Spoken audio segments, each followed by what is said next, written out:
This is Jeremy Bennett at Purpose Without Fail. I am currently in Missoula, Montana at my family home, and I've been on the road for about a week now. Yesterday was the day off, and actually today will be the final push to Portland, Oregon.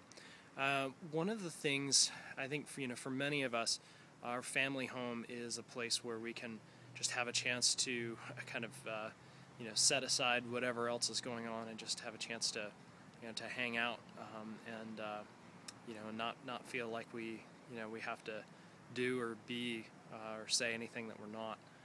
So in that case, for me, my family home here in Montana is something that I really appreciate for that reason.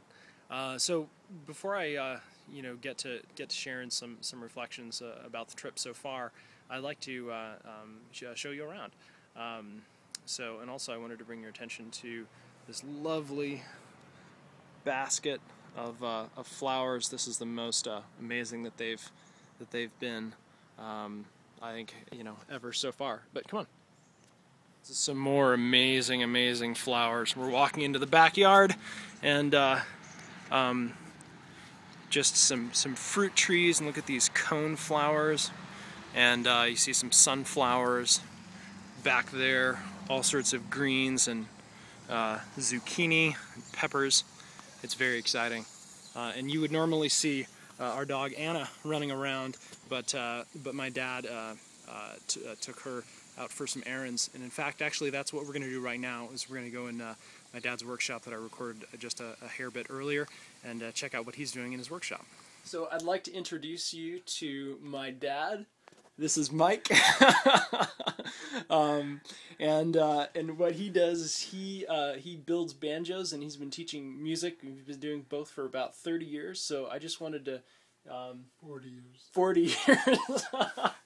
So time flies. So you can see the resemblance between my dad and I. I used to have long hair, and now he does. Yeah.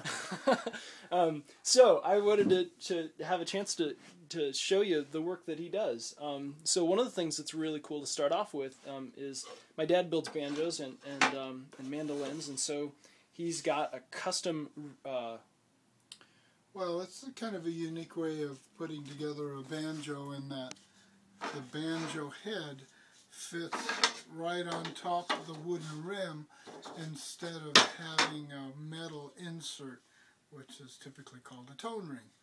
So this gives the banjo a mellower sound, more like the early part of the century, and it's a lot lighter as well. Banjos are typically pretty heavy. So this is just in the rough state. It needs some sanding. And then on the back of the banjo is typically a resonator like this. We'll have something that fits on here like that, and that fits in there like that. Obviously the colors have to match, and this would be one neck that I've completed the inlay on.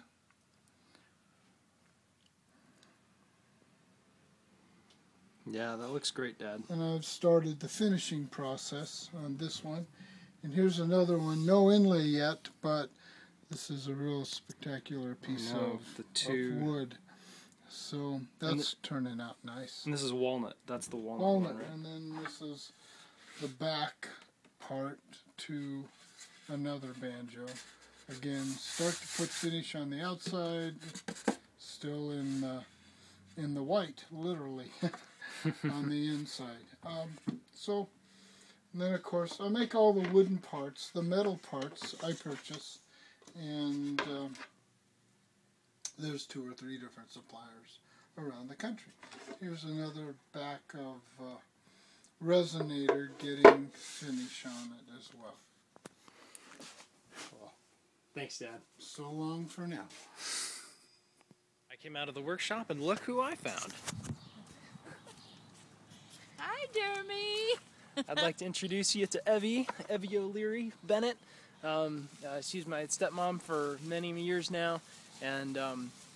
She is like one of the awesomest energy workers. She does craniosacral therapy and has taught advanced classes and everything else like that.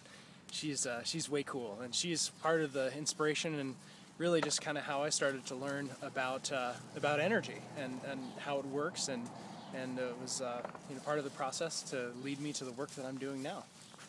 And I'm all dressed up in my paint hat. Yes.